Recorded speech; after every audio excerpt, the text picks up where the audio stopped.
I'd be very curious who you guys think is next for Colby. Moreover, I'd be very curious who's next for Colby. Like, as I'm looking at the pieces on the board, Colby seems to be the king, right? I mean, this seems to be the king that's got to get matched for everything else to fall into place. You have Belal Muhammad, who has done more and risen faster than anybody in the sport, not just the division. A multiple-time main eventer, who's now going to quite possibly have his toughest test ever in Sean Brady. Quite possibly. Sean Brady is 15-0. 15-0 and will be debuting on his first ever pay-per-view main card. At the same time, I don't know what Belal's going to get from that, right? I mean, there is something to be said for name recognition. If he goes out and he looks great, I don't know that he's going to get this huge bounce. He'll deserve it, but I don't know that he'll get it. And the same thing goes with Brady. If Brady gets over on Belal, Brady will now be 16-0 with a massive win over a massively named fighter with a very high ranking, but will it be enough when it's your first time on a main card? It's just one of these things, right? It's one of these things that's hard to know. I was told Rakhmonov was going to be fighting Wonderboy. I was told this 3 weeks ago. But then Wonderboy came out and said, you know what, not so fast.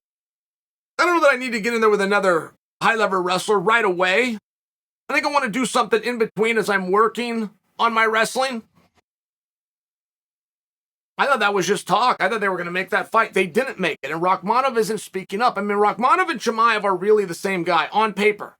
One is a media sensation, which is Chimaev, and one kind of keeps to himself, which is Rakhmonov. But Rakhmonov, his record's flat and nasty. I mean, I think it's 15-0. This is off the top of my head.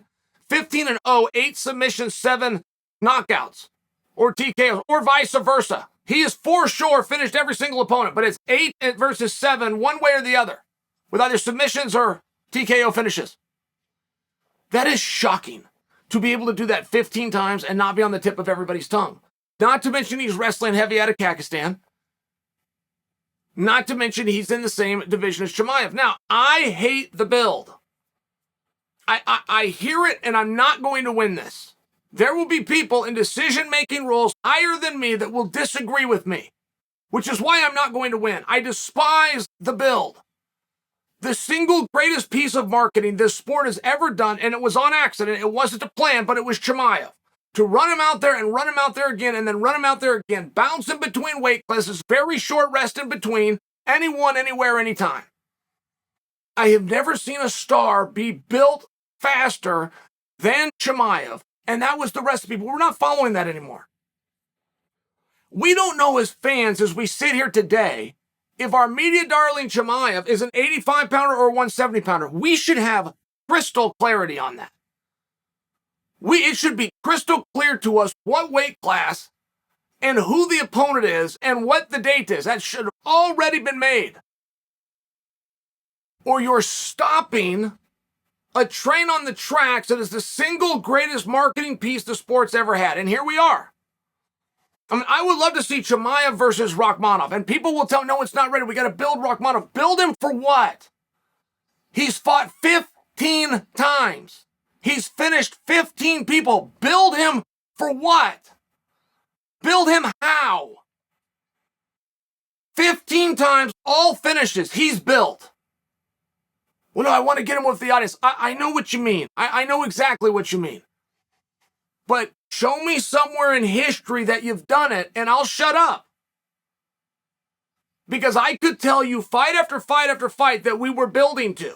I could tell you fight after fight and boxing world was building to. They tried to get Tyson Fury in there with Joshua just to use a recent example. Everything they were both doing was a build to get to that fight. Well, you see the problem? But it's the same thing over history. I could go to times that you were trying to build two guys to make this fight, and that fight never happened. Someone got derailed. The Rakhmonov versus Chimaev might already be derailed. Chimaev might be a 185-pounder now. He tweeted that out, and we haven't been getting clarity. I mean, just by example, you could have made that fight. You wanted to make that fight. You knew that was the fight to make, but you were going to build it. Now you've lost the fight. One guy is not even in the division. There is no build. The build doesn't work. The build are words done by a guy who's lost creativity. You ever hear anybody say, it's the only thing that makes sense? When somebody tells you it's the only thing that makes sense, they're telling you the confines of their own creativity.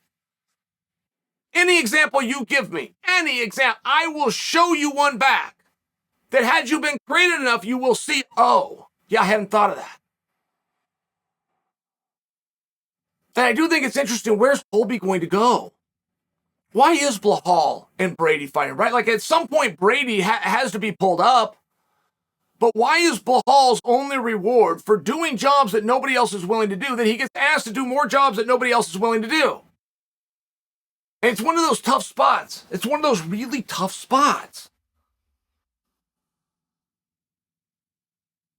And no matter how good Chimaev's looking, no matter how great Rakhmonov's record is, they're not above Colby, not yet. Not in the rankings, but also not in the mind of the fan, not in the eye of the viewer. They're going to have to get past Colby. Now, Colby has been real polite lately. He's been real quiet. I've seen a couple of Colby pieces come out, and I've been having a hard time knowing if those are recent or I'm just seeing them. I see him in the gym. I saw him doing an interview over the weekend that appeared that he did last week. I'm just not sure that he did. If he did, it would help to change my mind. If I knew if that thing was time and date stamped, it would have given me a great reference point. But it wasn't. And so I wasn't sure if I was watching a recent interview or something that's just new to me. I don't think you can get to the belt at 170 unless you go through Covington. I don't. Oh, and by the way, I don't think you could go through Covington and not immediately get a shot at the belt. So it's an interesting spot, and we've got these guys, and guys have got to start speaking up. Sean Brady finally did. Now he's finding himself opposite a multiple-time main eventer who's the fastest rising star in the entire sport on a main card of a highly sought-after event. But where are the rest of the guys speaking up? I'm telling you I'd like to see Chimaev versus Rakhmonov. How come you're not telling me that? Well, you're probably not telling me that because Rakhmonov has never suggested that. Right? I mean, there's an order that things go. There's a reason you call somebody out because that's our jumping off point. And we're going to start there. You can build a fight the way most guys' fights get built, which is it starts in a meeting known as a matchmaker meeting, and then you get a phone call, and then you get a bout agreement. Most guys start from there, but you don't have to. You could start on second base. You could do the call-outs. You could get the audience responding, or more importantly, not responding, and realize that was a bad idea and turn the cannon somewhere else. You could do that. Do you know what I would do if I had a record like Rakhmonov's? 15-0. All finishes, all in the UFC finishes. I mean, it's one of those things that you could really run with. He's not running, so it kind of leaves us stuck on the mound. Then if he was to start running with it, we're then going to have to deal with this concept of a build, of why eliminate two guys. Well, you just had Ciryl Gane, who was fighting at home, take on the most popular heavyweight in the division. We knew one of those guys was going to lose. So I just share that with you. I don't see where that starts to become a problem. I don't see wherever in this sport that has become a problem. The sport's biggest star, bar none, is McGregor, who did not win his last fight, just so you understand. He didn't even win the one before that. Nate Diaz, one of the sport's biggest stars, I just don't know that I can call him the UFC's anymore because it appears that he's going in some other direction. Prior to Tony, had not won his last fight. As a matter of fact, he didn't even win the one before that. George Masvidal, in the upper echelon for the biggest stars, did not win his last fight. As a matter of fact, he didn't even win the one before that.